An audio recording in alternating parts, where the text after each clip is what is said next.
আমি শুরুতেই বলতে চাই যে পরিবারে আসলে সেরা কে?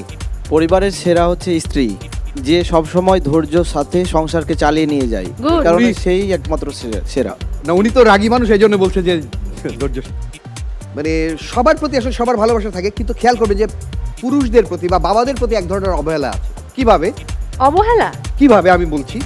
আমন্ত্রণ জানাবো আমাদের ভালোবাসার উপস্থাপক, অভিনয় শিল্পী, স্ট্যান্ড আপ কমেডিয়ান আবু-হেনা রনিকে। প্লিজ, এটা আপনার জায়গা। ও, কেমন আছেন রনি ভাই? আমি অনেক ভালো আছি, আশা করি আপনি ভালো আছেন। আমি খুব ভালো আছি। এরা সবাই হচ্ছে গণমাধ্যম কর্মী পরিবার। আচ্ছা, মানে প্রত্যেক পরিবারে একজন করে গণমাধ্যম কর্মী আছেন। বাহ, ওকে। সেরা পরিবারের সেরা মানুষটি নিশ্চয়ই এসছে। নিশ্চয়ই। ওকে, আমি শুরুতেই বলতে চাই যে পরিবারে আসলে সেরা কে? পরিবারের সেরা হচ্ছে স্ত্রী, যে সব সময় ধৈর্যর সাথে সংসারকে চালিয়ে নিয়ে যায়। Good. কারণ সেই একমাত্র সেরা। না, উনি তো রাগী মানুষ, এই জন্য বলছে যে ধৈর্য। এক পরিবারে বাবা বলছে যে আমি সেরা, কারণ আমি আর্ন করি, আমি পরিশ্রম করি। ওয়াইফ বলছে যে আমি সেরা, কারণ আমি সবকিছু মেনটেন করি, সবকিছু দেখাশোনা আমি করি।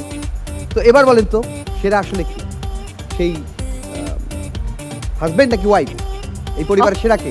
Of course wife. আপনার কি মনে হয়? আমার কাছে মনে হচ্ছে আমার স্ত্রী সেরা। ওকে, আসলে ওই পরিবারটা সেরা হচ্ছে তাদের বাচ্চা, কারণ এই বাচ্চার মুখ দেখেই সংসারটা টিকে আছে। আমার আমার একটু ঝগড়ায় বলি যে আমার একটু অভিমতটা ভিন্ন ছিল যে আমার স্ত্রী আসলে আমি আমার সন্তান মানে সবাইকেই আমি ঘুম থেকে ওঠার আগ থেকে তার কাজ শুরু হয় এবং আমি ঘুমোতে যাওয়ার পরে তার কাজ শেষ হয়। সেই জায়গা থেকে আমার মনে হচ্ছে যে সেই সেরা। ওকে, এই পরিবারটা দারুণ। এই পরিবারের দুইজনই খবরের সাথে জড়িত, হ্যাঁ। সুতরাং আপনাদের খবর আছে। যাই হোক রনি আচ্ছা, ভাই। এই দুই ভাই বোন তারাও গান করলেন। হ্যাঁ। আপনারা দুজন খেয়াল করবেন, পরিবারে খাবার টেবিলে বোন প্লেট আছে, ভাই প্লেট নাই। মানে কিন্তু আমরা দুটো শুরু হয়েছে। হ্যাঁ, ঠিক অন্য জায়গায় ব্যালেন্সটা হয়েছে, সেখানে ভাই রাল হয়, বোন রাল হয় না। ব্যালেন্সটা এইভাবে হয়। একদম একদম। ওকে, এবার আপনাদের আমি আরেকটা প্রশ্ন করতে চাই। কি প্রশ্ন? আমরা বলি বাপের হোটেলে খাই, মায়ের- বাপের হোটেল আছে, মায়ের হোটেল নেই, কেন?